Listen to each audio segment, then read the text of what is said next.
아는 기자, 하자 시작합니다. 대통령실 출입하는 조현민 기자와 1박 2일간 바쁘게 진행됐던 기시다 총리의 방한 정리해보겠습니다. 2달 전에 윤석열 대통령 일본 다녀와서 곤혹을 좀 치렀었는데요. 맞습니다. 이번 기시다 총리 답방은 어떻게 평가할 수 있겠습니까? 일단 더불어민주당에서는 이제 빵 셔틀 이런 표현까지 써가며 여전히 퍼주기 외교라는 혹평을 하고 있지만 이 대통령실의 평가는 좀 다릅니다. 한일 관계를 정상 궤도에 올린 만남이었다 이겁니다.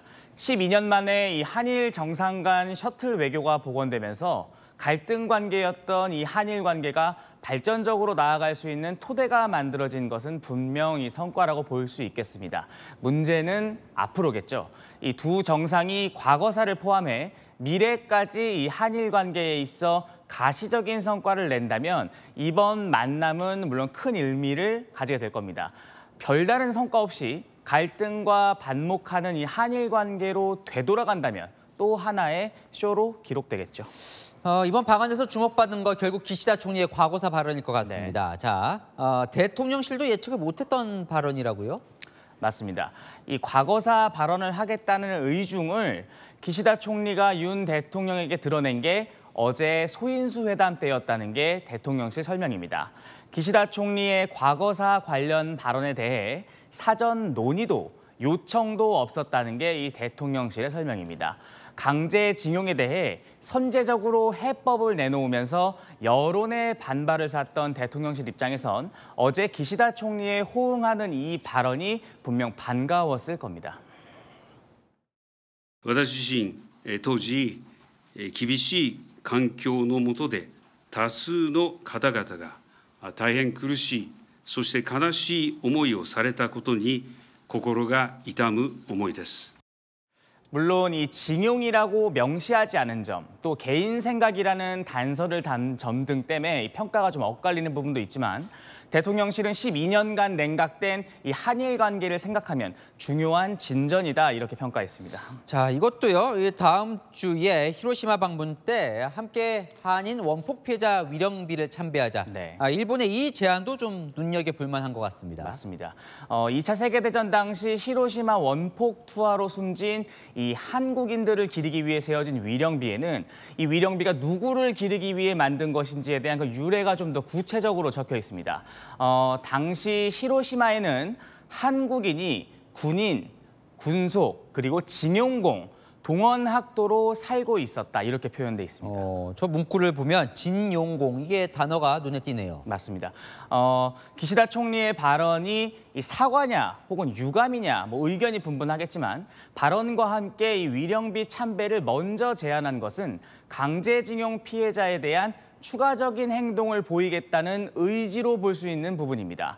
대통령실도 오늘 히로시마 희생 교포 가운데 강제징용 피해자가 있는 것으로 안다며 두 정상의 참배로 일본이 제안한 그 취지를 알 수 있을 것이다 이렇게 설명했습니다. 사실 기시다 일본 총리의 답방이 빨라진 게 한미 정상 간에 맺은 워싱턴 선언, 그러니까 한미 간의 핵 협의체를 창설한 것이다. 이게 원인이다. 이런 해석도 나오는데요. 그러니까 일본도 참여를 거기에 하고 싶어 한다. 실제로 윤석열 대통령이 일본의 참여를 하지 않겠다고 했어요.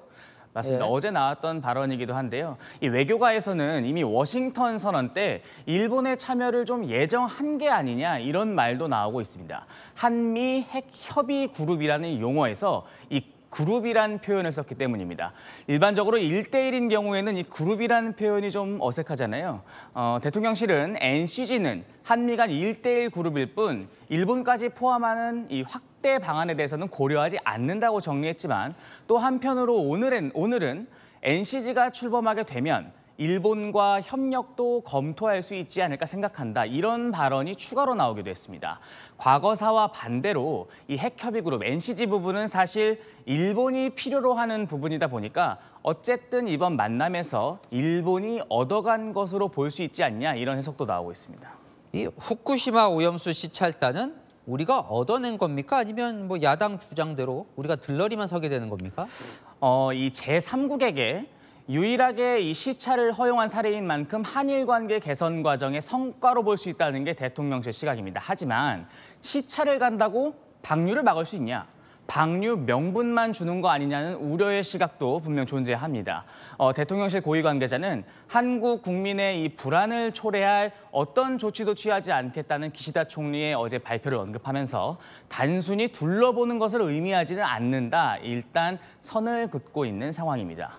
네, 이 한일 정상간 만나면 꼭 뒷말이 나오는데요. 네. 이번에는 어제 정상회담 때 일본이 또 독도 발언을 했다 이런 보도도 있던데요. 네, 이 일본 측에서 어제 정상회담에서 독도와 관련해서 일본 측의 주장을 좀 폈다 이런 취지의 보도가 있었습니다. 대통령실 이에 대해서 독도에 디귿자도 나오지 않았다 이렇게 일축했습니다. 네. 자, 열흘 뒤에 히로시마에서 두 정상 또 만납니다. 그때는 뭘 논의하게 됩니까? 제가 앞서 좀 짚어드렸던 포인트들, 과거사, 핵그룹, 오염수와 관련한 추가적인 상황들이 예상됩니다. 징용공이 포함된 한인 원폭 피해자 위령비에서 기시다 총리가 보일 추가적인 행동과 또 내놓을 메시지, 또 미국을 포함한 한미일 3자가 만나 논의할 핵그룹 관련 공조 방안 등이 주목해야 할 관전 포인트가 될 것 같습니다. 네, 잘 들었습니다. 하는 기자 조영민 기자와 살펴봤습니다.